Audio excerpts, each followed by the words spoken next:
maintenant, on commence à parler de concepts très importants. Donc là, on parlait beaucoup d'introduction. Donc là, ici, c'est rendement dans un marché. Donc, les rendements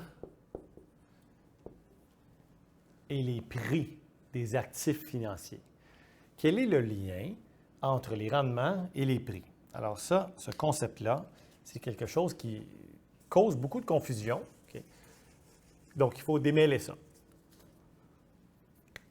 Alors, supposons, on va prendre quelque chose que tout le monde connaît, une maison.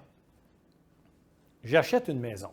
Je la paye, disons, on va prendre un chiffre rond, là, de 500 000 OK? Donc, une belle grosse maison, on s'entend. Donc, j'achète une maison de 500 000 Ça y est, je l'ai achetée. Okay? Je la vends plus tard à 1 million de dollars. Quel a été mon rendement là-dessus? Bien, j'ai doublé mon argent, n'est-ce pas? Donc, 1 million, 2, 3, 4, 5, 6, moins 500 000, divisé par 500 000. Vous faites le calcul, vous allez trouver 1 fois 100 pour l'exprimer en pourcentage égale 100 %, c'est-à-dire que j'ai doublé mon argent. J'ai doublé mon argent. Donc ça, c'est le rendement que j'ai obtenu. Okay? C'est le rendement que j'ai obtenu. Maintenant, ça, c'est le rendement qu'on appelle ex post, c'est-à-dire j'ai vendu, je calcule mon rendement, c'est ce que j'ai obtenu. C'est dans le passé. C'est post-décision. Ce n'est pas avant la décision. Alors, pas le problème, mais ce qui est important de comprendre pour les marchés financiers, c'est que ce qui est arrivé ne conditionne pas les décisions des gens. C'est ce que les gens pensent qui s'en vient qui conditionne les décisions des gens. Et donc, qu'est-ce que je veux dire par là? Ce que je veux dire par là, c'est que reprenons l'exemple que j'avais tout à l'heure. OK?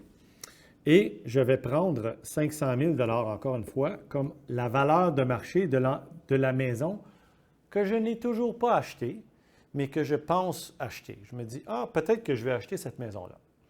Et je ne sais pas plus tard qu'est-ce qu'elle va valoir. Ça n'a pas d'importance. Ça n'a pas d'importance. Donc, disons que c'est 1 million. OK? 1 million. Mais ça peut être 500 000, peu importe. OK? Donc, là, en ce moment, mon rendement que j'anticipe, si j'achète maintenant, que je n'ai pas encore acheté, là, si je pense que je peux vendre 1 million, bien, j'ai 100 % de rendement, n'est-ce pas? Voilà. OK. Anticipé, comme un rendement ex ante. C'est-à-dire, avant d'avoir pris la décision d'acheter la maison, je me dis, si j'achète maintenant et que ça fait ça plus tard, là, je vais doubler mon argent, donc 100 %. OK. Maintenant, qu'est-ce qui arrive si, avant d'acheter la maison, soudainement, donc là, c'est un peu irréaliste, mais on va y aller gros, là, soudainement, le prix de la maison baisse à 100 000 $.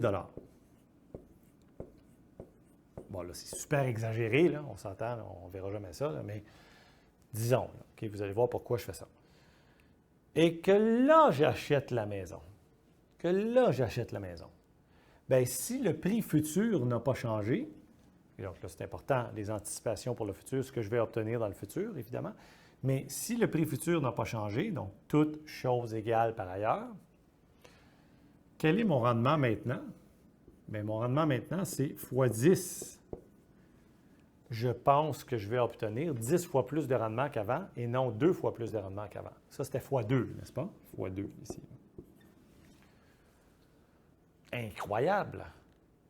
Et donc, si le prix baisse, le rang de l'actif, donc la maison, dans ce cas-là, le rendement anticipé, ou je devrais dire le rendement espéré, augmente, n'est-ce pas?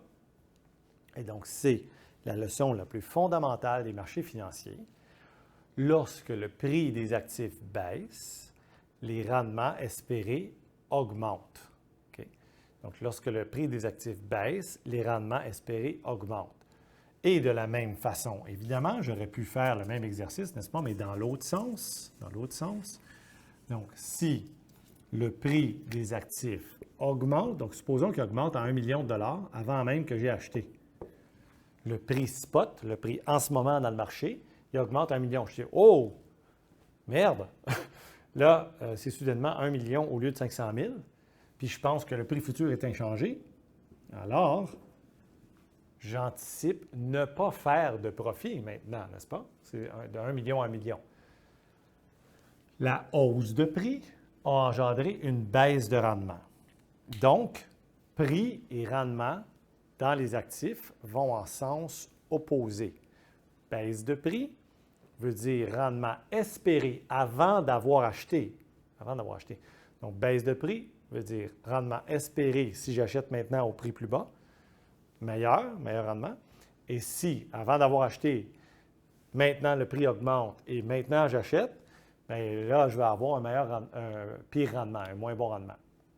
Donc, les prix et les rendements espérés vont en sens opposé. À ne pas confondre avec j'achète la maison. Donc, j'ai la maison, je suis propriétaire de la maison. Et là, le prix augmente. Là, c'est différent. Je suis en train de vivre un gain à capital, c'est-à-dire ma valeur de marché, là, mon patrimoine, comme on dit, augmente. Donc, ça, c'est différent. Là.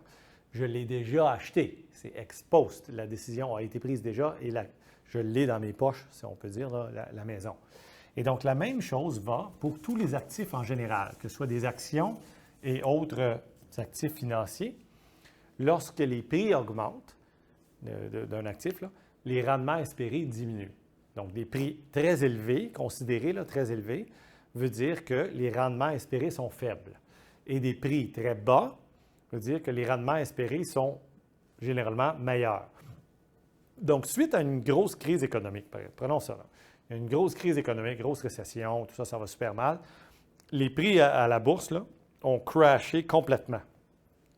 Bien, les rendements espérés sont très bons parce que vous pouvez avoir des aubaines maintenant. Vous pouvez acheter à bas prix.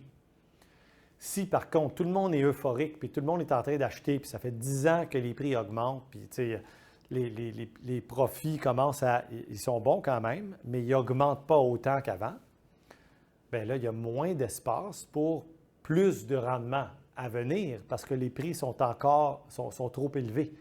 Donc, vous achetez à un prix trop élevé. C'est comme acheter avec la maison là, qui vaut très cher déjà là, par rapport à son prix futur. OK? Donc, je récapitule.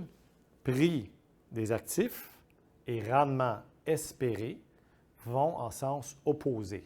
Une baisse de prix engendre une hausse de rendement espéré. Une hausse de prix engendre une baisse de rendement espéré.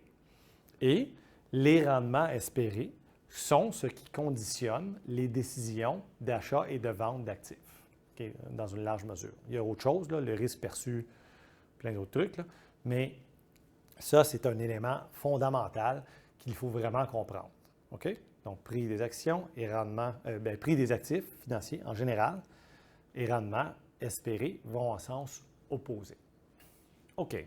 Maintenant qu'on comprend les prix des actions et le prix des actifs et les rendements espérés qui vont en sens opposé, maintenant, il faut comprendre que le rendement sur, par exemple, en moyenne, là, le rendement annuel sur la catégorie des actions, en général, là, les actions à la bourse, et le rendement, je vais écrire un grand R là, pour rendement, donc le rendement dans le marché monétaire, qui est très sûr, AAA, très liquide, bien, c'est comme ça.